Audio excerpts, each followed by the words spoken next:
ஞானானந்தமயம் தேவம் நிர்மலஸ்படிகாகிருதியும் ஆதாரம் சர்வ வித்யாநாமய கிரேயம் உபாஸ்மகே.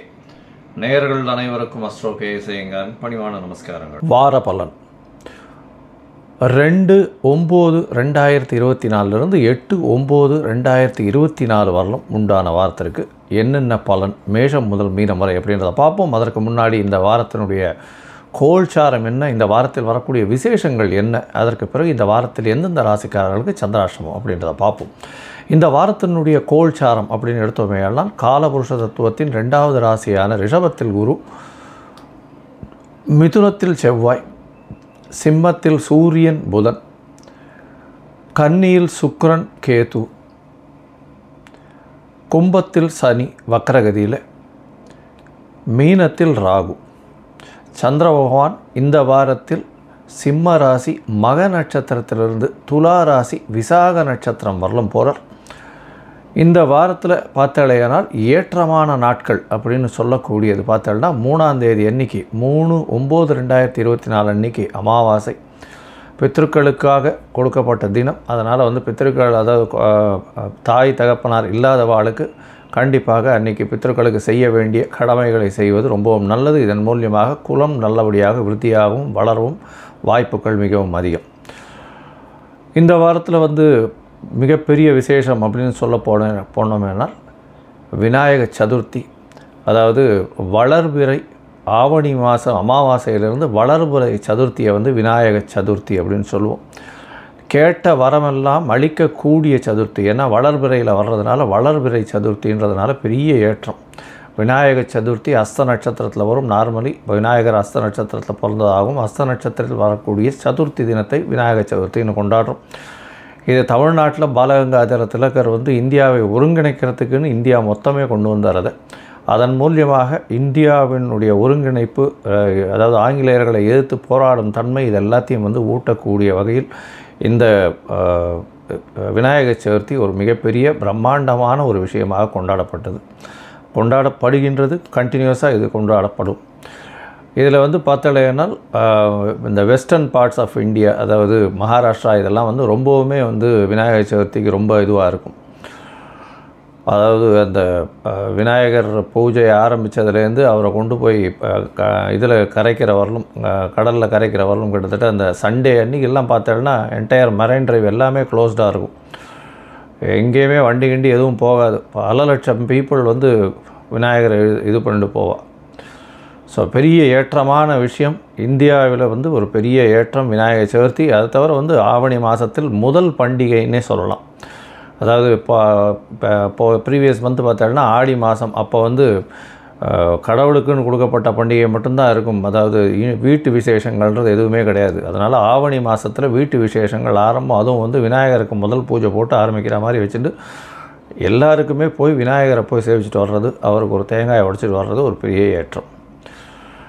இந்த வாரம் பார்த்தேனால் இந்த விநாயக சதுர்த்தி, அதாவது சதுர்த்திக்கு அப்புறம் அதாவது விநாயக சதுர்த்தி அன்றைக்கி எல்லா விதமான வளர்பிறையில் வர்றதுனால எதை வேண்டினாலும் கொடுக்கக்கூடிய அளவுக்கு இருக்கும். அதனால் எல்லாத்தையும் நல்லபடியாக வேண்டி எல்லாம் நல்லபடியாக இருக்கணும்னு வேண்டிக்கோங்க. இந்த வாரத்தில் வரக்கூடிய விநாயக சதுர்த்தி 7ஆம் தேதி அன்றைக்கி வருது. 7/9/2024 அன்றைக்கி வருது. 7ஆம் தேதி அன்றைக்கி. இந்த வாரம் உபாகர்மா, அதாவது சாமவேத உபாகர்மா வருது. உபாகர்மா வருது. சாமவேதத்தினுடைய அந்த வேத ஆரம்பம் நாள் அப்படின்னு சொல்லக்கூடியது, வேத அத்தியன ஆரம்ப நாள், சொல்லிக் கொடுக்கக்கூடிய ஆரம்ப நாள். பூனல் மாற்றிப்பா அன்றைக்கி சாமவேதக்காரெல்லாம். இந்த வாரத்தில் 8/9/2024 அன்றைக்கி ரிஷி பஞ்சமி. அதை தவிர மகாலட்சுமியினுடைய விரதம் அன்றைக்கி இருக்கிறது விசேஷம். ரிஷி பஞ்சமி அன்றைக்கி பெரிய ஏற்றம் கொடுக்கக்கூடிய நாளாக சொல்லப்படுறது. இந்த வாரத்தில் வரக்கூடிய விசேஷ நாட்கள் இதுதான். ஏன்னா பெரிய விசேஷம் சொல்லக்கூடியது ஆவணி அமாவாசை, சாமவேதக்காரர்களுக்கு கூட வரக்கூடிய இது, அதாவது உபாகர்மா. அதற்கு பிறகு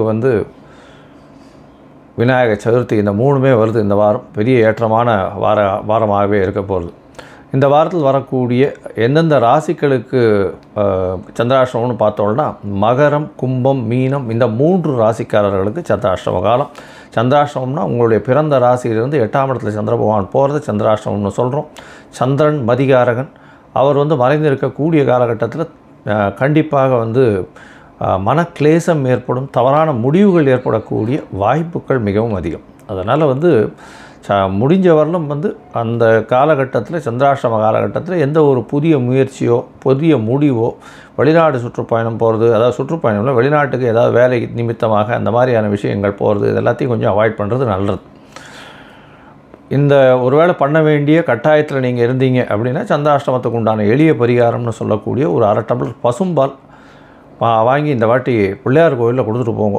நல்ல ஒரு ஏற்றமும் மாற்றமும் தடைகள் நீங்கி நிச்சயமாக நல்லபடியாக இருக்கும். சரி, இப்போது இந்த வாரம் அதாவது 2/9/2024 8/9/2024 வரலும் உண்டான வாரத்திற்கு என்னென்ன பலன்கள் அப்படின்றது மேஷம் முதல் மீனம் வரைன்றதை பார்க்கலாம். அதுக்கு முன்னாடி என்னுடைய மொபைல் நம்பருக்கு கீழே ஸ்க்ராலிங்கில் போயிட்டுருக்கோம். உங்களுக்கு அஸ்ட்ராலாஜிக்கல் கன்சல்ட் தேவைப்பட்டதுன்னா எனக்கு ஃபோன் பண்ணுங்க. உங்களுடைய date, time, place of birth, உங்களுடைய பெயர், தாய் தகப்பனார் பெயர் அனுப்புங்க. உங்களுடைய ஜாதகத்தை போட்டு அதில் சந்தி இருக்கான்றதை பார்த்து, அதாவது மோஸ்ட் ஆஃப் த பீப்புள் எங்கிட்ட வர்ற பார்த்தாலேனால் ஒரு 40 வயசு 45 வயசில் இருக்கிற அவளுக்கு எல்லாமே என்ன நட்சத்திரம், எந்த லக்னம், எந்த ராசி அப்படின்றதே வந்து அவளுக்கு தெரியாமல் வந்து ஒன்று ப்ரீவியஸ் ராசியோ இல்லை அடுத்த ராசிக்கோ வந்து அவள் வந்து பூஜை பண்ணிட்டுருப்பாள். அதாவது விசாக நட்சத்திரம் அப்படின்னு சொன்னால் துலாத்துலேயும் வரும், விருச்சிகத்துலேயும் வரும். அதனால் எந்த பாதத்தில் இருக்குது அப்படின்றத வந்து நட்சத்திர சந்தி இருக்கா, ராசி சந்தி இருக்கா, பாத சந்திகள் என்ன இருக்குது, லக்ன சந்தி என்ன இருக்குன்றதை பார்த்து அதற்கு ஏற்றா போல் அவளுடைய தசாபுக்திக்கு ஏற்றா போல் பலன்களும் இன்றைய கோல்சார வகையில் என்ன பலன்களும் என்னென்ன பிரச்சனைகள் இருக்கோ அதற்குண்டான எளிய பரிகாரம். ஏற்கனவே நான் வந்து செலவில்லா பரிகாரம் அப்படின்னு ஒரு ஆர்டிக்கல் போட்டிருக்கேன், ஒரு 20 மினிட்ஸ் வீடியோ பாருங்க. அது வந்து ஒரு நல்ல ஏற்றத்தையும் ஒரு பெரிய மாற்றத்தையும் உங்களுக்கு உங்கள் லைஃப்பில் கொடுக்கும். இப்போது மேஷம் முதல் மீனம் வரை 2/9/2024 8/9/2024 வரை உண்டான வாரத்திற்கு என்ன பலன்னு பார்க்கலாம். மீனம் பூரட்டாதி, உத்திரட்டாதி, ரேவதி இந்த 3 நட்சத்திரம் 9 பாதங்களை கொண்ட ராசி. ராசியின் அதிபதினு சொல்லக்கூடிய ஒரு குரு பகவான் ராசிக்கு 3ஆம் இடத்துல இருக்கார். இந்த வாரம் பார்த்தீங்கன்னா உங்களுடைய ராசிக்கு சமசப்தமத்தில் அஷ்டமாதிபதி நீச்சம் பெற்று போயிருக்கார். அதாவது 8ஆம் அதிபதி அப்படின்னு சொல்லக்கூடியவர் 7ஆம் இடத்துல நீச்சம் பெற்று போய் குரு பகவானால் பார்க்கப்படுறதுனால நல்லபடியாக இருக்கும். அதனால் உடல்நிலையில் சற்று கவனம் தேவை. 12ஆம் இடத்துல இருக்கக்கூடிய சனி பகவான் வக்கரகதியில் இருக்கார். அதனால் இந்த காலகட்டத்தில் வந்து 7.5 சனியும் ஆரம்பிச்சுடுத்து உடல் நலத்தில் ரொம்ப ஜாகிரதையாக இருங்கோ. பண வரவருக்கு பஞ்சம் இருக்காது. வெளியில் சுத்தல் அதிகமாக இருக்கும். அலைச்சல் கொஞ்சம் அதிகமாக இருக்கக்கூடிய காலகட்டமாக இருக்கும். வேலையில் மாற்றம், தொழிலில் மாற்றம் இருக்கக்கூடிய காலகட்டமாக அமைய போகிறது. இந்த வாரத்தில் உங்களுடைய ராசிக்கு 2ஆம் அதிபதினு சொல்லக்கூடிய தனஸ்தான அதிபதி அவரே 4ஆம் இடத்துல போய் இருக்கிறதுனால புதிய வீடு மனை வாங்கக்கூடிய வாய்ப்பு உண்டு. தாயின் மூலியமாக பணம் வரவருக்கு வாய்ப்புகள் நிச்சயமாக உண்டு. ராசிக்கு 6ஆம் இடத்துல சூரியன் இருக்கிறதும் 6ஆம் அதிபதி ஆட்சி பெற்று போயிருக்கிறதும் புதனோடு சேர்ந்திருக்கிறதும் நல்ல ஒரு விசேஷம். இருந்தாலும் எதிர்பாலினத்தவர் மூலியமாக சிறு சிறு பிரச்சனைகள் வரும். அதை தவிர வந்து நண்பர்கள் மூலியமாக பிரச்சனையும், பார்ட்னர்ஷிப் வியாபாரத்தில் சிறு சிறு பிரச்சனைகள் இருக்கக்கூடிய வாய்ப்புகள் நிச்சயமாக உண்டு. ஏன்னா 7ஆம் அதிபதி 7க்கு 12 இருக்கிறது அந்த அளவு விசேஷம் கிடையாது. அதனால் பிரச்சனைகள் வரும். படிக்கக்கூடிய மாணவர்களுக்கு போட்டித் தேர்வில் வெற்றி பெறக்கூடிய வாய்ப்புகள் நிச்சயமாக உண்டு. தாயின் உடல்நிலையில் நல்ல ஒரு ஏற்றம் இருக்கும். தந்தையின் உடல்நிலையில் சற்று பின்னடைவு ஏற்படக்கூடிய வாய்ப்புகள் நிச்சயமாக உண்டு.